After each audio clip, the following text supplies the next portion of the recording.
come straight to the budget. Is this budget one which deserves the encomiums which have been heaped upon it by some, or is it one which is not likely to promote the growth of our national economy? Well, let me just analyze a few provisions and you can judge for yourself. I would define this year's finance minister's effort as the presentation to the nation of a budget bouquet with a very few fresh flowers in front, but with a lot of cheap greenery at the back, sprayed with a soporific aroma, and with quite a few stinging nettles which are not discernible to the superficial observer. Let me look at the tiny fresh flowers which are there first. You have no increase in the basic rates of taxation. The surcharge continues, which to my mind is totally unjustified. They should have known that, and they did say they would continue it only for 1 year, but the general docility of this country is so great that every government knows it can impose its will on the people who will just take anything lying down. There is not that desire to fight, because we are far too much impressed by political power, not realizing what Mr. Chaudhasama said, that in a democracy the real power lies with the people. What do you think got the concession for the farmers, except that unknown gentleman, Mr. Tikayat, and what he did in UP? What else is it responsible for? You have no idea of what your own power is, but the only thing is, luckily for the government, people do not know how significant, how important, how vital their own voice can be in the making of policies. Otherwise, we would never have these nonsensical policies that we are continuing to even today. So the surcharge continues, although what was said last year was that it was only for 1 year. Secondly, salaried employees under Section 16 have been given a small increase in their standard deduction. Thirdly, under 80L, dividend income is now entitled to a separate exemption of 3,000. It's also involved that even professional men are, some of them, not quite clear as to what the provisions mean. What the provisions mean is simply this. Up to now, you had 7,000 general exemption under 80L, 3,000 special exemption for unit trust, and 2,000 another exemption for National Savings Certificate, National Deposit Certificates. Now this 7 plus 3 plus 2 has become 7 plus 3 plus 3. So if you have a child at school, you would know what I'm talking about. It's 7 plus 3 plus 3. And all that it means is that if you already have a National Investment Certificate which has absorbed the 2,000 allowance, then the increase for you is only 1,000 and not 3,000. Most newspapers have not got it yet because, as I said, of the very convoluted, involved language in which the laws are cast. Next, you have the reliefs to farmers, with which for lack of time I shall not deal, and also for fear that I may be misunderstood. I will only say this, that if the reliefs really reach the target groups, it's all fine. But the real problem is, as I'll try to show a little later, will the reliefs reach the target groups, or will they get absorbed by the middlemen through whom the reliefs are to be administered? Mind you, it's not the Ramakrishna Mission, it's not the Bharatiya Vidya Bhavan, it's not the Mother Teresa's missionaries for charity who are going to do this job. It is politicians and middlemen engaged by the politicians who will be distributing the reliefs. And I'll try and show you how much of it really which is the target groups. Finally, there are some reliefs in the budget in excise. Now here again, people perhaps do not have a clear idea of what is the size of the relief. On paper you are told so many items have had reduction in excise duty, etc. Let me take one example with which I am familiar, cement. The relief is 20 rupees per ton. Instead of 225 per ton, the excise now will be 205. Per bag, therefore the relief comes to 1 rupee because there are 20 bags in a ton.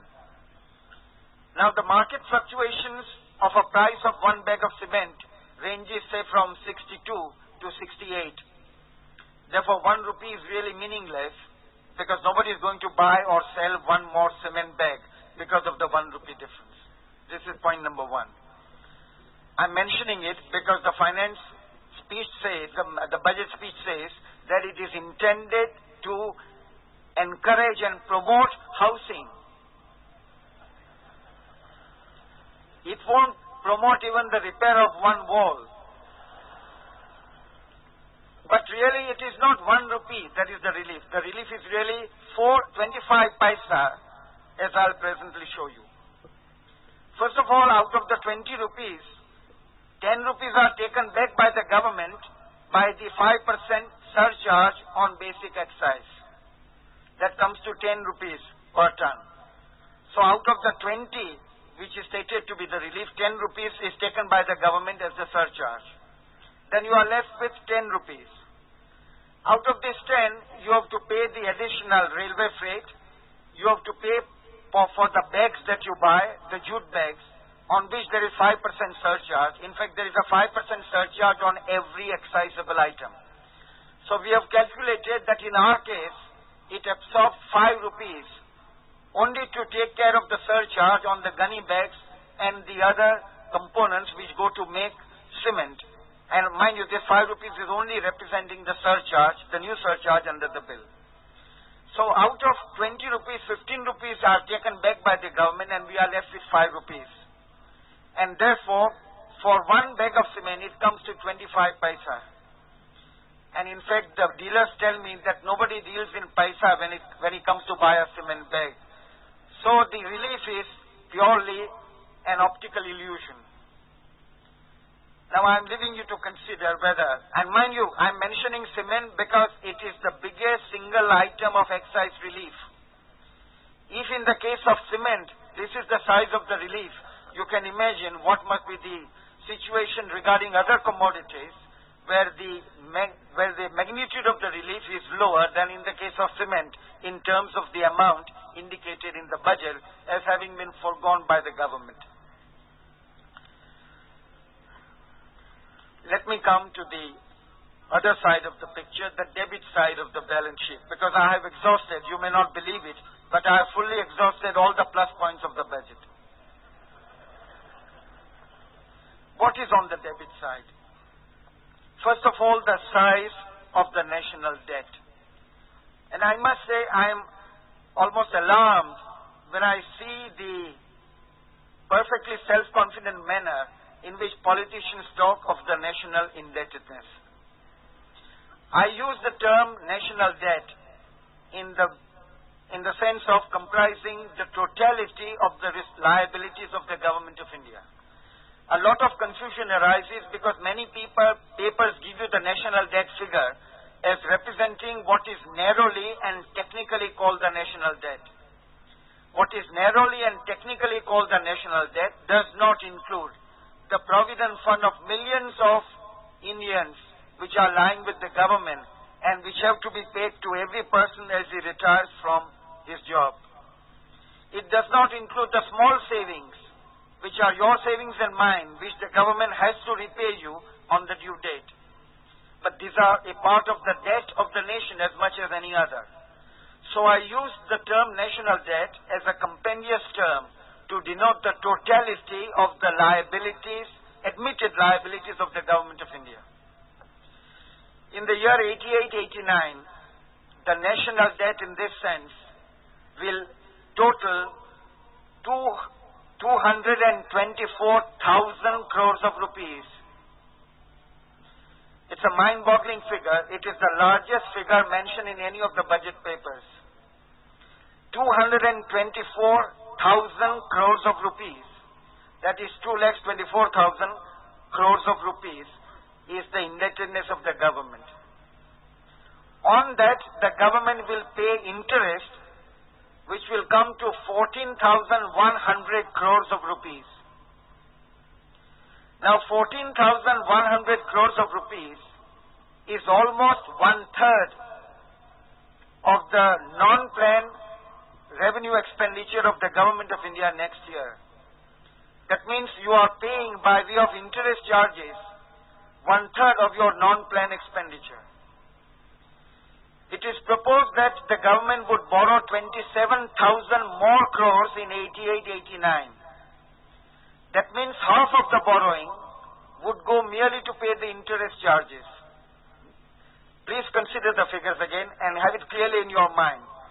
New borrowing, fresh borrowing, 27,000 crores, of which 14,100 crores will go only to pay the interest charges. The Government of India is acting as a compulsive borrower, which is willing to borrow right and left and center at any cost, at any price, at any rate. Look at the Indira Vikas Patra. It is, as everyone knows, a black market bond. The Times of India, in the editorial written on 1st March, rightly referred to it as black market bonds. They are black market bonds. You are not asked your name, you are not asked your address, you cannot pay money by check, you have to pay in cash at a post office and take the bearer bond. Do you think it is the poor people of India who are subscribing for these bearer bonds? Or do you think it is the people with untaxed wealth who would like to put their money in a place safer than mere currency notes? And to them you pay the highest rate of interest the Government of India has ever paid, or even today pays, 14.8% compound interest. Because the bond, Indira Vikas bond, will double in 5 years. It comes to 14.8% compound interest. It's a rate which is higher than the rate at which the private sector is able to borrow monies.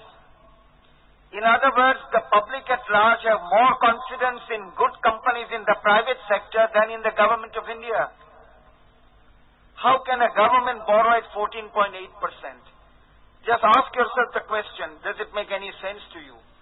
10 years, 20 years ago, did you ever hear of the Government of India borrowing at that rate?